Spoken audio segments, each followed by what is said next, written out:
இந்த சைக்கிளிங் பண்ணுற எல்லாருமே ஆக்சுவலாக ஸ்ட்ராவான்னு ஒரு விஷயம் சொல்லுவாங்க. அது இந்த புதுசாக சைக்கிளிங் வர இல்லைன்னா சைக்கிளிங்கில் இன்ட்ரெஸ்ட் இருக்கும், ஆனால் இது வரைக்கும் சைக்கிளிங்குள்ளே வராமல் இருக்கக்கூடியவங்களுக்கு வந்து இந்த ஸ்ட்ராவா அப்படின்னா என்ன அப்படிங்கிறது உங்களுக்கு தெரியாமல் இருக்கும். சிம்பிளாக சொல்லணும்னா இந்த ஃபேஸ்புக், இன்ஸ்டாகிராம் எல்லாம் இருக்கு இல்லையா, இது மாதிரி இந்த அத்லெட்ஸுக்குன்னு ஸ்பெஷலாக இருக்கக்கூடிய ஒரு சோஷியல் மீடியா.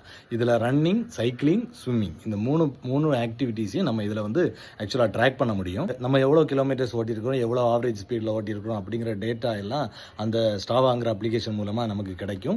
ப்ளஸ் என்னன்னா ஸ்ட்ராவாலேயே சோஷியல் ஃபீட் இருக்குது. அப்போ அந்த சோஷியல் ஃபீடில் நம்ம பண்ணக்கூடிய அந்த ஒர்க் அவுட்ஸை நம்ம ஷேர் பண்ண முடியும். அப்படி ஷேர் பண்ணுறதுனால இதே மாதிரி அதிகமான சைக்கிளிஸ்ட் கூட அப்படின்னா அத்லெட்ஸ் கூட ரன் பண்ணுறவங்க, ஸ்விம் பண்ணுறவங்க யாராக இருந்தாலும் அவங்க கூட எல்லாம் கனெக்ட் பண்ண முடியும். ஸ்ட்ராவா மூலம் என்ன மோட்டிவேஷன்ஸ் இருக்குன்னா அதில் ஒரு சேலஞ்சஸ், மந்த்லி சேலஞ்சஸ் இருக்கும். இல்லை அதுலேயே நீங்கள் கிளப்ஸில் ஜாயின் பண்ணலாம். இப்போ ஜாயின் பண்ணுறதுனால புதிய சைக்கிளிஸ்ட்டை நீங்கள் மீட் பண்ணுறதுக்கான வாய்ப்புகள் இருக்கும். அப்போ அவங்களுடைய ஜேர்னி நமக்கு இன்ஸ்பயராக இருக்கும். இப்போ எனக்கே இந்த சைக்கிளிங்கில் இந்த ஸ்ட்ராவா மூலமாக அதிகமான ஃப்ரெண்ட்ஸ் இருக்கிறாங்க. நம்மளை சுற்றி ஒரு ஹெல்த்தியர் கம்யூனிட்டி உருவாகிறதுக்கும் ஈவன் இன்டர்நேஷ்னல் லெவலான சைக்கிளிஸ்டுடைய ப்ராக்ரஸை நம்ம பார்க்குறதுக்கும் நமக்கு வந்து ஸ்ட்ராவா ரொம்ப ஹெல்ப்ஃபுல்லாக இருக்குது. நிறைய ஒர்க் அவுட் ட்ராக்கிங் ஆப்ஸ் இருக்குது, ஆனால் அதில் பெரும்பான்மையாக யூஸ் பண்ணக்கூடியது ஸ்ட்ராவா தான். நாம் இன்னும் ஸ்ட்ராவாவில் கனெக்ட் ஆகலைன்னா உங்கள் ஸ்ட்ராவா யூஸர் நேமை கமெண்டில் போடுங்க.